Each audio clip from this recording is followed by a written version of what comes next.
Seck ñu war a waxtaanee quelques points en 30 minutes l'émission c'est 30 minutes chrono. Avec Nango ñu war a waxtaanee la problématique des vols spéciaux yu nga xam ne moom lañ organiser pour rapatrier les Sénégalais yu nga xam ne ñoo takk Sénégal. Avec Nango Seck aussi dinañ waxtaanee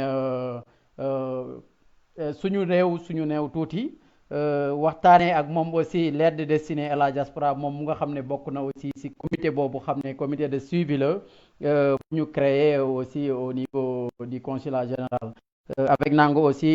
dinañ waxtaanee aussi sénatoriat bi gis nañu jafe-jafe yu mu indi ci problème mu passeport yi ak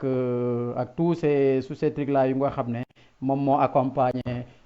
problème yooyu. Honorable député ñoo ngi lay nuyu di la dalal fii ci 30 minutes chrono. Il y a un problème de retour hein, avec le son là.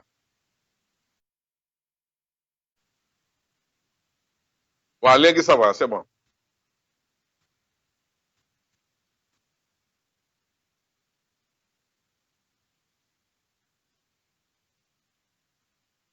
Ouais, merci beaucoup Aline. Ñu ngi am mbégte bu baax retrouvé wu la ci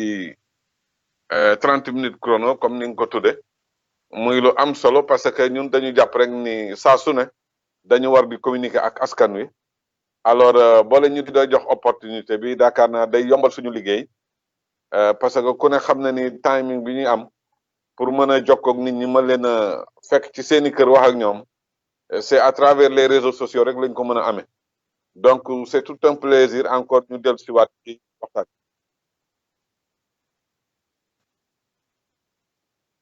Jërëjëf honorable Nango Seck ñu lay remercier bu baax.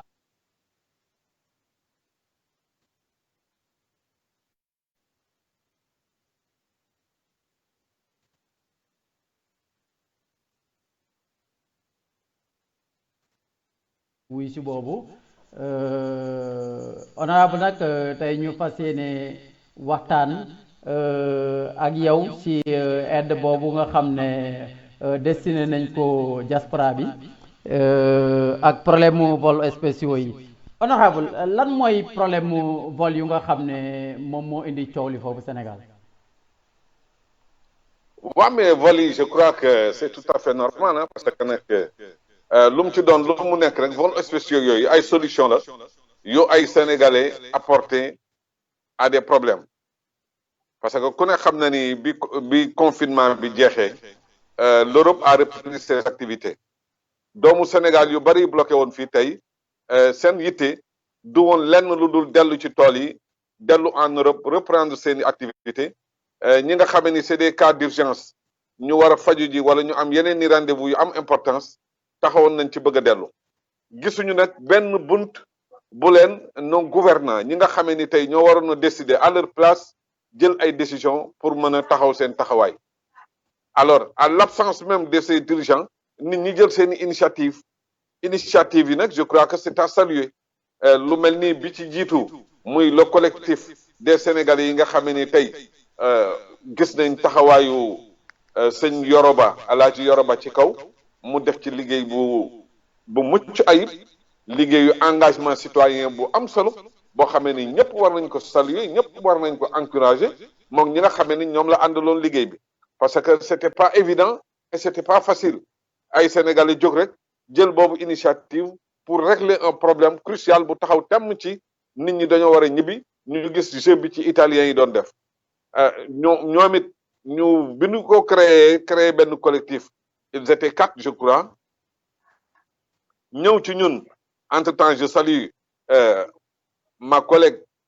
Mame Diarra Fam nga xam ni moom it vraiment à beau dire def na ci liggéey bu mucc ayib liggéey bu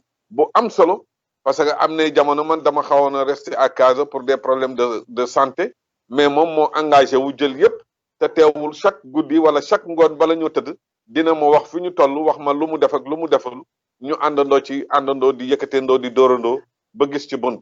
boobu nag bu amee c'est grâce à ce collectif là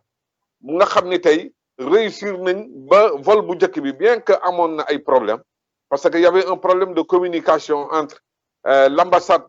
et le collectif et Air Sénégal aussi parce que tribord la il y avait le collectif il y avait l'ambassade de l'Italie à Dakar. Il y avait aussi Air Sénégal. Bi mu amee problème de communication gis nañ couac bi mu créé ak wax ji ci am yëpp, mais ils n'ont pas délaissé. Ils ont continué à faire le travail ba jël daanaka ay nit ñu bari dugal ko ci vol boobu. Ña ca desoon ñu wutal leen des vols à partir de la France pour ñu rejoindre Italie, mais jusqu'à ce jour on sait que ni liggéey boobu mu ngi continuer te Yoroba boobu il est en train de d'abattre un travail exceptionnel, mais un travail d'engagement. mais honorable parce que gis nañu ne au début yor rek lañ daan dégg mu créer ay liste yu nga xam ne mu ngi négocier avec l'ambassade d'Italie et Air Sénégal aussi pour rapatrier ces gens, mais gis nañ après mu am yeneen réseau yu nga xam ne ay réseau parallèle la yeneen ñu nga xam ne ñoo ngi koy organiser mu xaw a indi ay coow nag si problème de communication entre ñaar réseau yooyu xam ne ñoo ngi organiser ces vols. Lan mooy problème bi réellement? Non mais man je trouve pas de problème parce que je vois que ni gis nga affaire vol spéciaux yooyu c'est un marché qui est déjà ouvert. Sénégalais xaj na mënuñoo créer waaye mën nañoo tricher xaj na vol bu réussir dem contacter nañ yeneen i compagnie am na ñeneen ñu jël ay initiatives. Sur cette base il y a des propositions de prix, il y a des disponibilités, ils sont en train de vendre leurs billets. Je crois que pour man à mon niveau il y a pas de problème. L'essentiel à ce que nous man ba fi ma nekk nii li ma xam moo di l'essentiel moo di trouver des solutions aux problèmes des Sénégalais avec l'absence de l'État. Quand l'État n'est pas là nit ñi ñooy jël seen initiative bopp pour régler leurs problèmes. Pour man nag le collectif bi mu ngi continuer liggéeyam mu ngi enregistrer ay volam tranquillement bu ñeneen jógee créer seen initiative ñoom it trouver une compagnie parallèle bu mën a jël les clients bu mën a am les autorisations pour porter les Sénégalais, mais ils sont plus de 4000 à 5000 Sénégalais au Sénégal actuellement. ñooñu fi mu ne dañoo dégg nañu nos confrères Aliou Ndiaye mu ne am na liste bu mu yore rek mat na 1836 yu nga xam ne bindu nañ ci donc ak yeneen yu yore mais loolu nan lañ ko war a mën a résoudre si benn espace pour faire venir tous ces gens là yan critères la ñu. loolu day wone encore importance su doomu Sénégal ci biir Italie. Importance su doomu Sénégal yi nekk biir Italie yan loxo lañ leen war a teg pour ñu gérer leen encore une fois. Il y a un problème de gestion des Sénégalais de l'extérieur. Il y a un problème à un certain niveau sur l'immigration parce que tey l'absence de l'État lan moo ko war a justifier lan moo ko war a waral ba état bi bàyyi ñu nun en rade ñuy lijjanti suñu bopp alors que toutes ces questions là dafa waroon a poser ci seeni kaw table te kenn ci ñoom du wax ni question bi yegsiwul ci sa table. Am nañ fa audience avec des ministres am nañ fi coup de téléphone avec des ministres envoyé nañ leen i messages, ils sont au courant de ces problématiques et ils savent très bien que nous devons replier sur l'Italie pour ñi war a dem reprendre seeni liggéey parce que déconfinement bi commencé na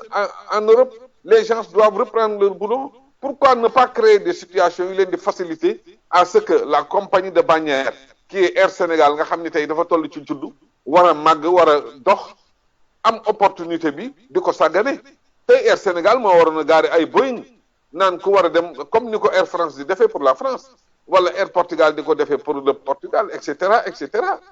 Kon tey absence su état boobu moo war a poser nit ñi question mais pas du parallélisme bi am ci kii créé na agence kii indi na vol pour dem. Les Sénégalais ne sont pas dupes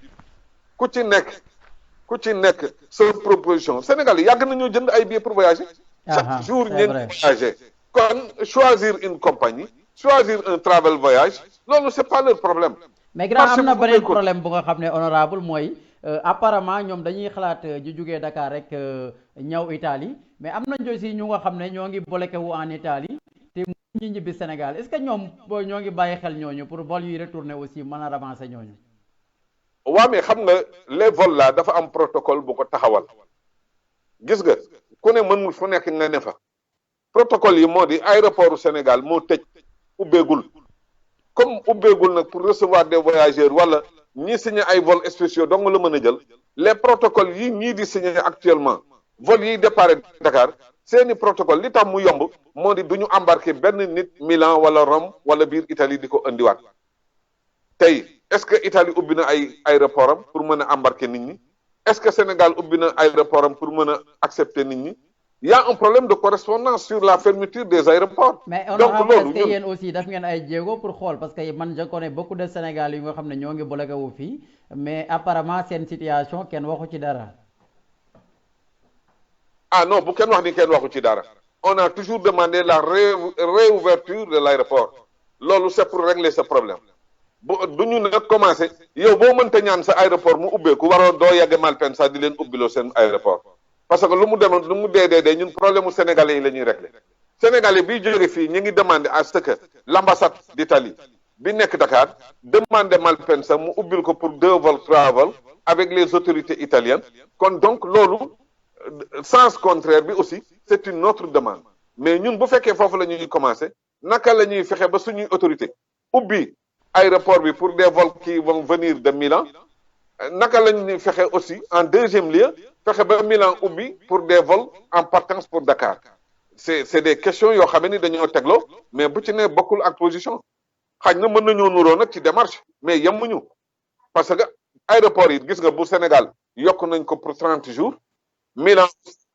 yokk nañ encore yeneeni jours ñu ngi xaar di espérer ne dans quelques jours xaj na flexibilité bi may leen ñu mën a ubbi aéroport yi bu ko defee loolu vol yi les compagnies vont reprendre à voler parce que compagnie ci bari début mai début juin ils vont reprendre leur vol sur l'Afrique xaj na bu Afrique ubbee ay aéroport am Sénégal dana ubbi mais bu kenn wax ni suuraale wuñu leen ñu ngi leen di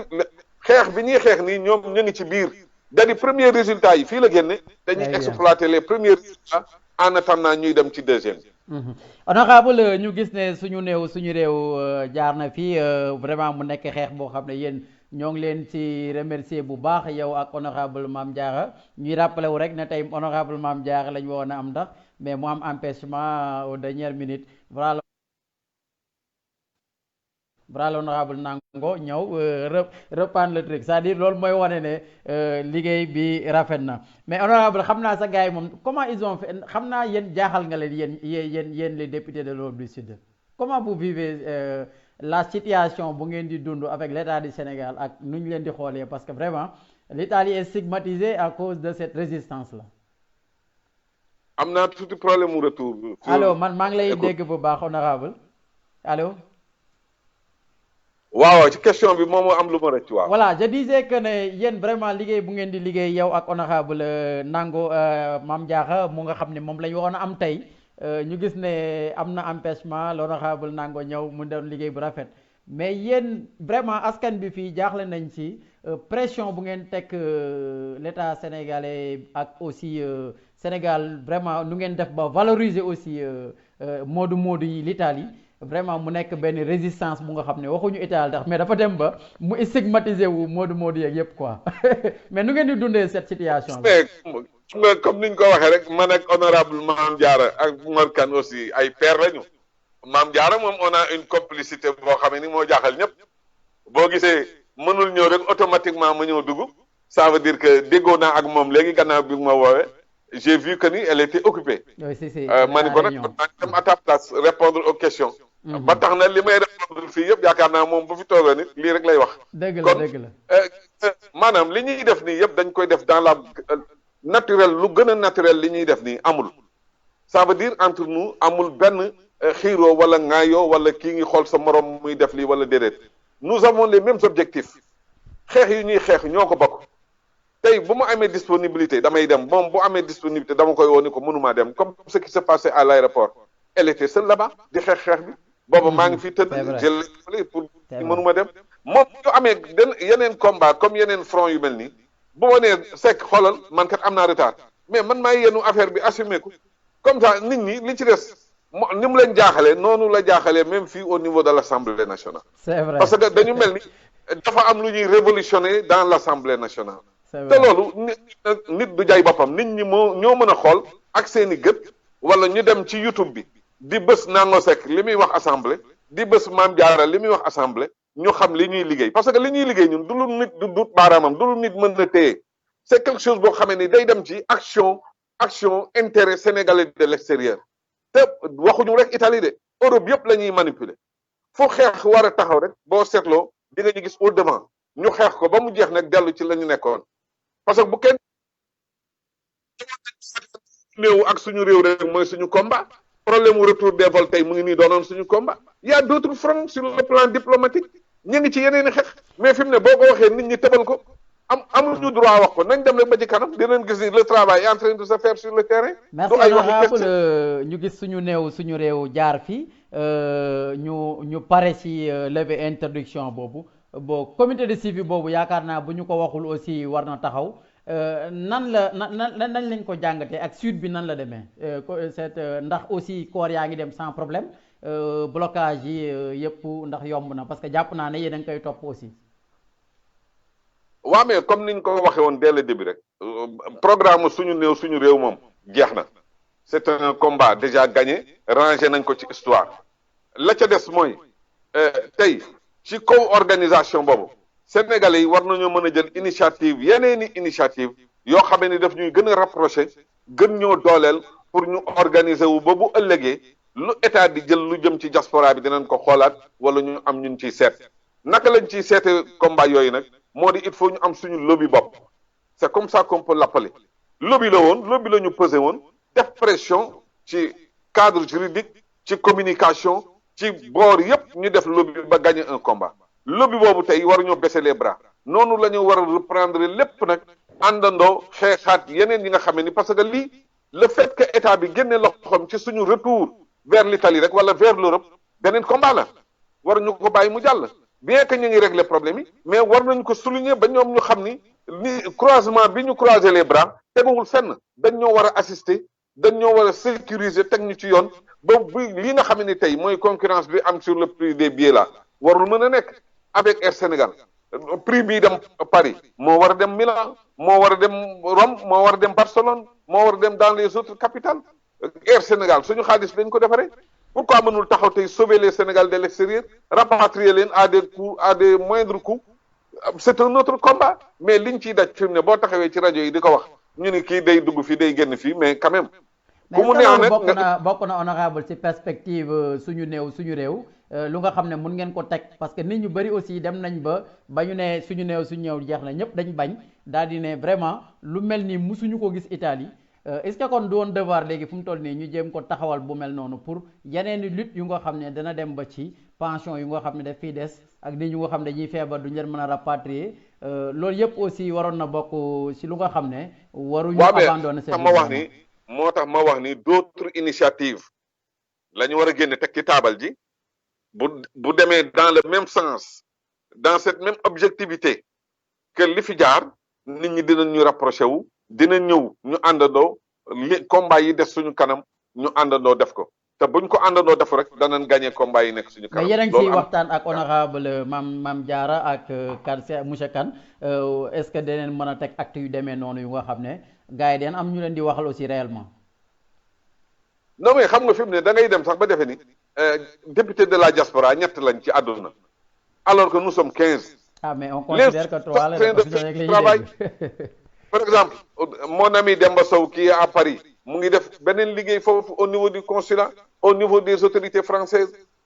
yooyu yëpp bu ko defee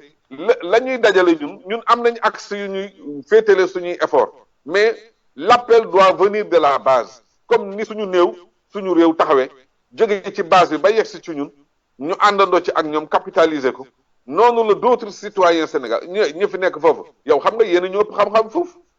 booy yi ne foofu créer suñu néew suñu réew créer yeneen structure dañ ko centraliser dañ toogaat seet lan lañ mën a teg ci taabal bi avec les associations là les présidents nañu convoquer rek ñoo toog autour d'une table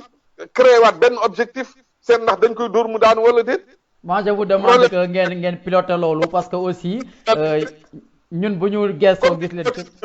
ñu wootee pour suñuy retraite rek. nañu def comme suñuy retraite ñu def ko benn combat libellé ko dans un document yóbbul ko les autorités suivre que nag avec cette même communication cette même pression bu ko defee dinañ am les résultats escomptés. rek ngeen jege gars yi loote cette xeex bu nga xam ne même bu jeunes yi amee kattan trop aussi yéen yaakaar naa ne ay anciens combattants du ngeen anciens combattants yéen a ngi ci terrain ba léegi pour mën leen dooleel permettre leen aussi ñoom ñu gën a ñeme. ay anciens combattants lañ nag ay anciens combattants lañ. non gars dañuy bañ de honorable honorable ñu gis ne honorable bi ñu ni mu gis weex temps non non lii lépp ci combat yaa ko peinture grand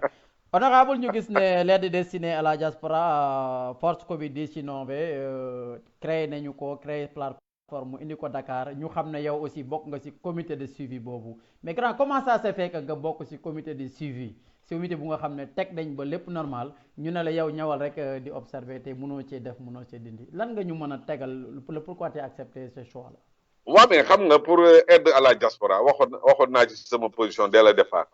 da di ñoom plateforme bi amul benn njariñ plateforme bi ñuy bàkkoo ici au niveau des affaires étrangères moo ñu amalul benn njariñ parce que bokkul ci suñu concept yàggaguñu à ce niveau tey li fi nekk ku ñëw di liggéey les présidents d'association ñoo koy defal askan wi président daayira yi ñoo koy defal askan wi di ko jaarale ci plateforme bi alors que plateforme boobu mënoon nañ ko jéggi buñ ko jéggi woon na nga di tey pare nañ dan naan daayira bi ñaata élément la dugaloon ñaata lañ ci accepté ñaata lañ leen di jox bu ko defee la koy séddale ñoom ñu gérer ko association bi leen confédération ba ñaata lañ dugaloon au nord au centre au sud dispatching bi mat du gis nga ce qui s'est passé à Paris nit ñi rassemblé woo devant le consulat pour dem jëli 300 euros moo lay démontrer encore la gravité de la situation au niveau de la diaspora on parle de Paris hein on parle de la France pour 300 euros nit ñi xëy fajar di door daqee ka buuxante mais ma foi 300 euros c'est quoi c'est 200 000 francs CFA ci benn émigré boo xam ne yow njaboot gaa ngi toog fii am espoir yaakaar ni ay millions ngay indi ndekete yaa ngi taxaw ci buntu consulat bi di buuxante pour 200 000 francs CFA alors loolu mooy situation bi nit ñuy dund alors nos autorités bu fekkee maîtriser wuñu ce qui se passe dans la diaspora te nanguwuñu am écoute ci ñi vivre diaspora ñëw ci seen keppaar war leen a wax li xew loolu ça devient gravissime te foofu la erreur yi commencé ay waxi plateforme ay waxi inscription ci plateforme déjà joxaguñu kenn dërëm wala ni ñu ko joxee dara jaaragu ci yoon ñu commencé indi naan plateforme bi dañ koy tëj dès ce jour tey sax la je crois tey lay tëj si je me trompe pas. comité de suivi boobu xam ne yow ci nga bokk ak ay président d'association yu bëri ak daanaka moitié consulat bi mën nañu wax ne ñoo ko composé yéen a ngi réunion PV yaa ngi génn des fois mu am ay fuite ñun ñu jot ci mais lan ngeen di fu ngeen toll ci liggéey bi actuellement est-ce que yéen aussi ñu nga xam ne dañ leen a woo rek fu ngeen bokk au niveau de Milan il y a un retard au niveau de Milan moom il faut avouer que am na manque de volonté pour ñu aller de l'avant les réunions sont programmées dégg nga maam ci ay manque de volonté à quel niveau au niveau du consulat parce que y a plus de 4 personnes yu bokk ci biir consulat bi yu nekk ci groupe bi yu nekk ci comité bi kenn ci ñoom rek moo mën a accenté ñu naan duñu réunion wala duñu toog duñu réunion loolu day indi retard les présidents d'association manifesté nañ ba bind lettre consul pour manifester que ni dañu waroon a réunion sax même démb ci àjjuma ji mais réunion amul ñu ngi ñu yóbbu mardi encore le temps passe vite et les autres sont en train de se réunir de finaliser des documents au niveau de Rome on finalise au niveau de Naples on finalise au niveau de Milan on est encore à dénombrer des nombres de documents déposés ou traités loolu c'est un retard te le gros du problème doit se situer au niveau de Milan loolu ñun ñëpp xam nañ ko parce que li fi nekk ci chiffre boo xoolee les impactés daanaka au nord lañ nekk mooy surtout Lombardie bi xam ne ñu feebaroon ñi fi lañ ëppee aussi ñu nga xam ne faatu lañ fi la ëppee ñu soxla ñi aussi am nañ yaakaar ne fi lañ ëppee je crois que loolu waroon na bokk yéen ci seen cahier de charge bu nga xam ne waroon ngeen ko yóbbu bañ leen invité seen première réunion wala posé wu leen ko le consul général mu nga xam ne moom mooy président comité local boobu.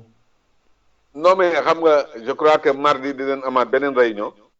à travers les réseaux pour daje réunir encore espérons que au moins à partir de mardi xëy na dina am lu décanté wu sur cette lenteur là mais moom daal mu ngi noonu Milan daal cat moo ñu fa topp je crois que nous devons constater ñun ñëpp ni cat am na ci Milan donc voilà c'est ça. honorable ñu jàll ci dernier point bi mooy problème mu passeport yi ñëpp xam nañu ne à partir de suba le gouvernement italien day commencer régulariser les sans-papiers mu indi nag jafe-jafe bu bëri ci population sénégalais bu nga xam ne ñoo ngi fi Italie ci problème mu documents yi ñu gis ne nu ñu dawee songu consulat bi nit ñi di fi fanaan di nekk ci mbedd mi nan nga gisee jàngat boobu ak lan moo ko waral. waaw mais il fallait s'y attendre aussi hein ñun ñi am expérience yàgg dékku problème mu régularisation en Italie xam nañu à chaque fois les mêmes problèmes se posent ce sont les mêmes problèmes de passeport bii nag da cee raw parce que bii on a vu venir personne n'a voulu prendre les devants. mais dañoo tëjoon yaakaar dañoo tëjoon tax ñoom loolu problème bi quoi. ah bien bon ba ñu déclaré ba ñu waxee ni la loi dina commencer du premier au nangam sangam la ñu waroon a mettre en la communication au devant xamal nit ñi ce qui va se passer et jox leen ay propositions bu ko defee ñu trouver solution avant ne rës bi di ñëw mais doo tëj lépp ba ni jour ji jot na rek nga xëy rek ubbi ñëpp ni rës ci sa kaw doo xam fooy commencer ak fooy yem rendez-vous yi nga amoon yëpp nga annulé ko ni on doit tout recommencer moo indi bordel bi nekk foofu au niveau du consulat te alors mu xam lu ci nekk lu mu mën a doon organisation moo koy doxal lu amul organisation bu nu am yaakaar mukk ni dina avancer wala mu dem de l'avant yu mel nii rek moo fay am fi mu ne carabinieri yi jéppi nañu police Milan jéppi nañu préfecture Milan jéppi nañu à qui la faute à ces autorités xam nga booy gérer mbir il faut nga am ay capacité au moins programmées il fallait s'y attendre ñaata nit nga amoon en cette fois-ci aussi loolu yëpp mën nañ ko jeter au dos du consulat général parce que aussi yaakaar naa ne ñun aussi am nañ ci part de responsabilité bu mag parce que bu ñu demee Paris on a vu les Sénégalais nu ñu regrouper pour ces 700 gis nañu aussi récemment si regroupement yu bëri moi je crois que aussi benn responsabilité am na ci nii di lal carton ci buntu consulat bi je crois que man booy déplacer consulat ak fu mu mën a sori war nga jël ay mesures yu nga xam ne war ngaa xam ne da nga fanaan wala déet est-ce que aussi jotul ñu wax leen aussi ce qui se passe réellement. mais yéen xam ngeen ni noo ñuy nelaw ci buntu consulat bi ci ban état lañ toll de pauvreté ci ban yaakaar la ñu wéru est-ce que ñooñu mën nañoo jënd fay hôtel pour fanaan est-ce que ñooñu am nañ mbokk wala xarit bu nekk Milan pour ñu fanaan kan moo gën a bëgg sénégalais lu baax ba mën a dem tëdd ci biir Milan ba heure bi jot nga ñëw déposer buñ ko defee ñàkk pexe moo tax amuñu fu ñu wéeru fan la ñu jógee dans différentes régions du pays ñaata kilomètres la ñu parcourir est-ce que am na un service d'accueil pour les programmes est-ce que am na téléphone buy wuyu bu leen wax yéenay kan loo bëgg a def ak fooy jaar pour def ko ak naka lan lay binde sa xel daal nga mën a dellu sa kër toog jour boobu jot nga ñëw est-ce que ces services là am na amul mais yooyu mooy service de base yi te ki ko mën a légal ki ko mën a teg n'est rien d'autre que l'autorité suprême dans ce pays pour le Sénégal c'est le consul général dans sa juridiction keneen mënu ko koo defal wala keneen ku ko jéem a def wala nga dugg ci caayam rek yoon dal sa kaw donc bu ñu xeeb autorité bi li ko may ñu jox ko bureau yu toll noonu jox ko oto yu toll noonu jox ko chauffeur jox koy secrétaire jox koy assistante mu war cee liggéey war cee dox mais loolu bu manquement amee ci sa capacité de management la des mais buñ ko jiñ kenn parce que c'est pas dañu xëy rek italiens yi dañu xëy rek ni suba dañuy may ay kayit il faut un passeport depuis combien de temps nit ñaa ngi ren mënuñu am passeport même l'État a été saisi man may wax ak yow j'ai saisi les ministères concernés wax leen ni à la fin du mois Italie mu ngi commencer mais ay kayit il faut prendre les dispositions nécessaires pour faciliter aux Sénégalais l'obtention de leur passeport kenn ci ministre yi yu mu concerné du ko weddi man fekk maa ko def te je sais que ni noonu moo ko defee Mame Diarra Tourcouna parce que on a travaillé là-dessus xam nañ lii xew Italie expérience may nañu ñu xam nu muy demee benn machine de production bu passeport mënta satisfaire la demande en Italie nañu yóbbu ay groupe ñu dem defari passeport yi. mais est-ce que honorable c'est pas ça le problème parce que moi j'ai déglu naa ñu nga xam ne Napoli lañ jugee ñu jugee Rome ñëw à Milan mais man je croyais que à Napoli et à Rome mën nañ fa confectionner tax passeport yi mais apparemment loolu amul. non amul machine de production de benn machine de production moo am Italie fii la nekk à Milan yi ci def yëpp ay valise la ñu yor te dañoo yor numéro bu ñu mën a enregistrer ci valise bi décharger doog a dem produire encore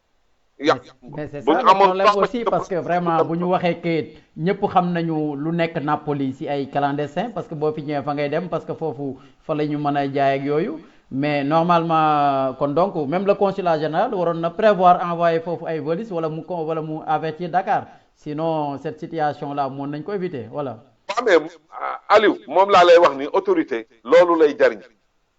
boo dee gis benn situation muy ñëw mu leer la ni lii danger la pour l'autorité pour la diplomatie sénégalaise danger la pour le personnel danger la pour les compatriotes sénégalais yi ñëw foofu mais xoolal nit ñi ni ñuy dajaloo ci bunt consulat bi ci période bi ñu noon ni ana danger bu gën a garaaw loolu gis nga carabinieri préfecture police ñëpp teew nañ fa dañoo dem ba xamatuñu lu ñuy def ñoom ñoo mujj di organiser nit ñi di jël ay liste lan moo gën a garaaw loolu alors que dans ce pays même bu consulat bi teeloon na wax ni am na problème de personnel pour registrer les Sénégalais association yi dinañ ko jox ay nit y a des volontaires yoo xam ne ils étaient prêts à faire ce travail à sa place ou à la place du personnel loolu moom du tey du lu bees au consulat mais yooyu yëpp capacité de management moo ko war a jiitu bu amul nag toujours le kaw bu ci kenn nax kenn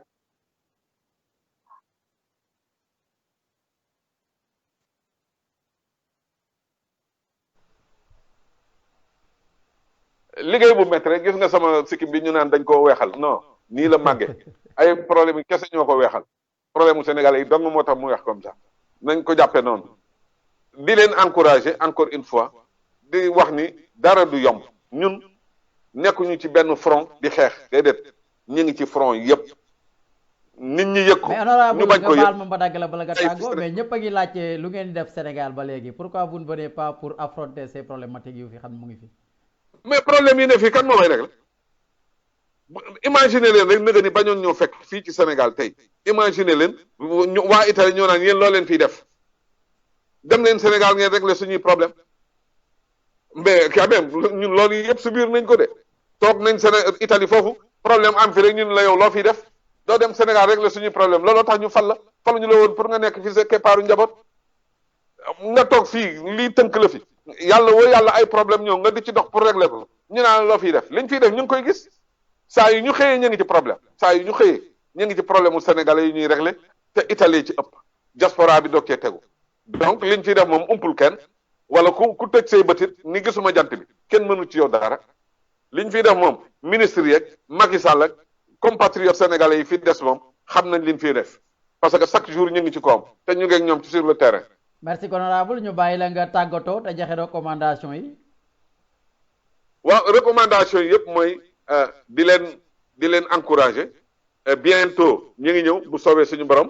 ñu ngi ñëw àndandoog nit ñi aussi ci problème yi ne fa pour les vols retour bu ñu résoudre les vols aller xañ na retour yi dinañ ci topp le monde va ouvrir ses aéroports espérons que le Sénégal du yegg le 30 parce que gis naa programme aéroport yi ci àdduna bi yëpp ñuy ubbi ñu espérer ni fekk le 15 dina am ay changement ay coppite ci décret yi génn pour ñu mën a ubbi aéroport yi nit ñi mën di dem ak ñëw à des prix abordables loolu lañu leen di souhaiter ba ñun ñëpp ñu delluwaat ci suñuy activité di ñaanal ñëpp jàmm mbas mii nekk ci àdduna bi yàlla jële ko fi ñu bokk ci ñuy dund ba di ko nettali ci ay at yu bëree bëri yàlla mën na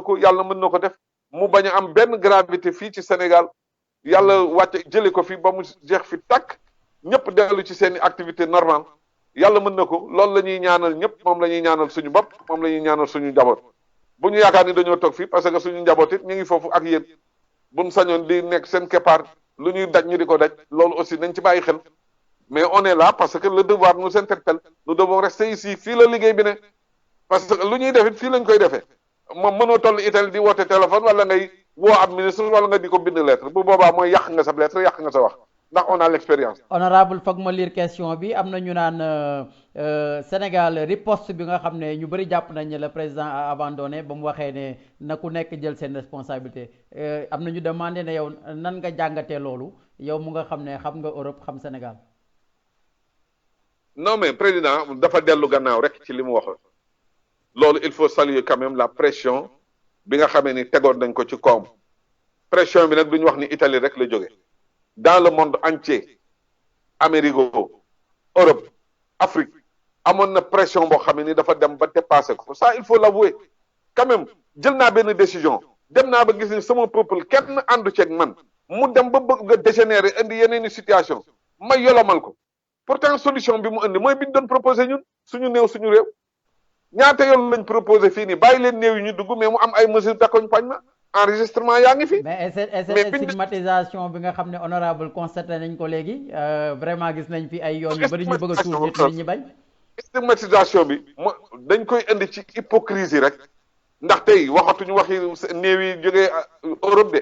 mais néew yi nekk même dans les quartiers. moom la ñuy wax donc on comprend plus là. quartier di suuli nit ñu ne duñ ko fa suul ci nit ku dëkk ci même dëkk ba yàlla moom ko ci corona bi ñu ni corona moo ko rek ñu ni kenn du ko suul ci cimetière bi lan moo gën a garaaw loolu ci bopp doomu aadama ba Sénégal di yegg si foofu. à ce niveau ça devient benn intolérance bu terrible maintenant au Sénégal. waaw mais loolu aussi c'est la communication du gouvernement parce que communication bi accompagner feebar bi moo faussé dès le départ parce que li ñiy dee ci hôpitaux yi li ñuy déclaré ni dee na ci Covid bi boo demee Touba moom la ñuy jël par jour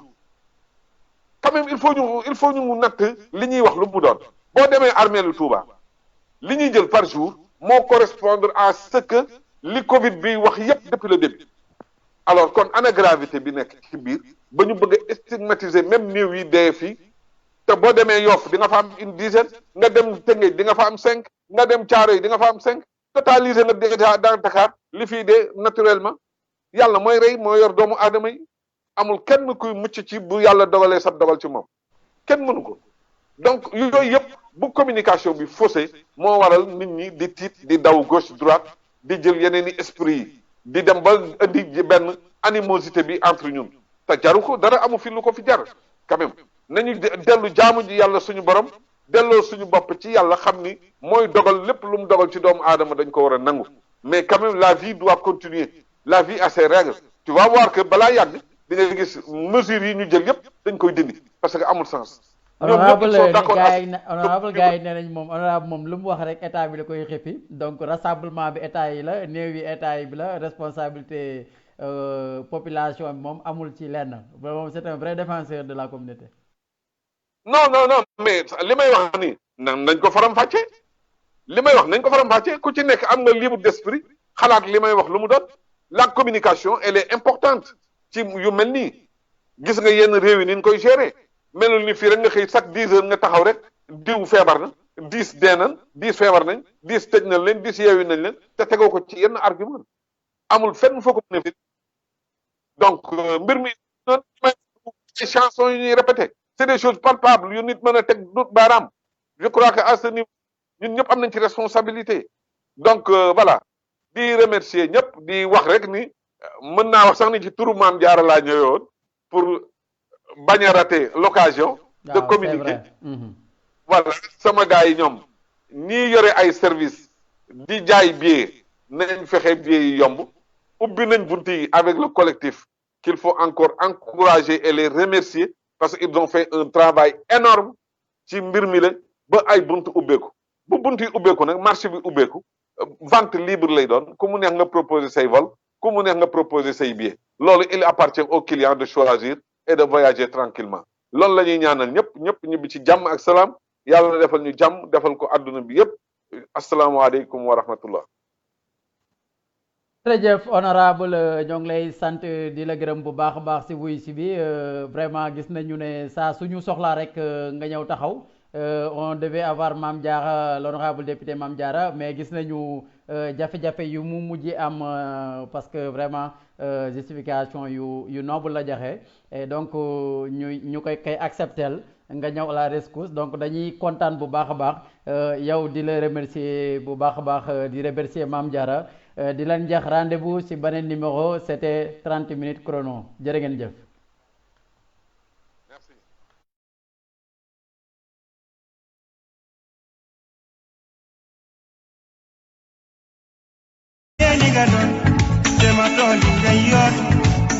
yow danga reer bàyyi nga sa yoon yow mi def sa xeet mi wàcc yoon te danga reer yow danga reer yow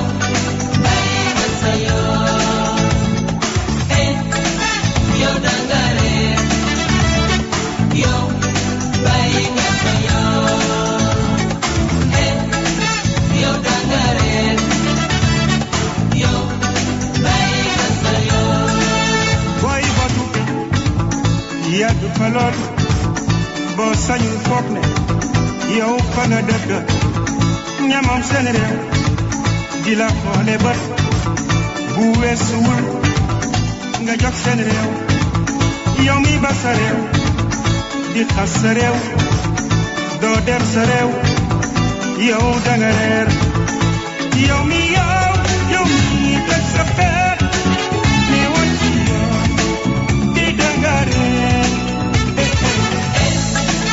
yow danga reer yow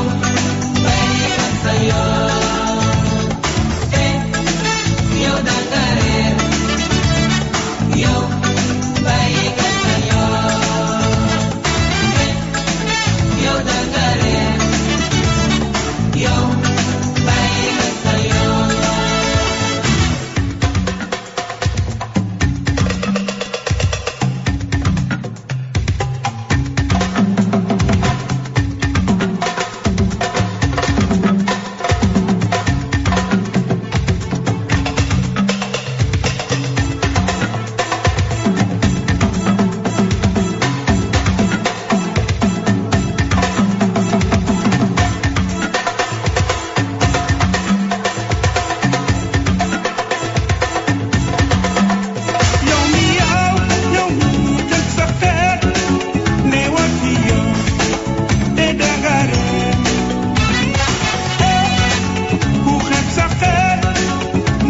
She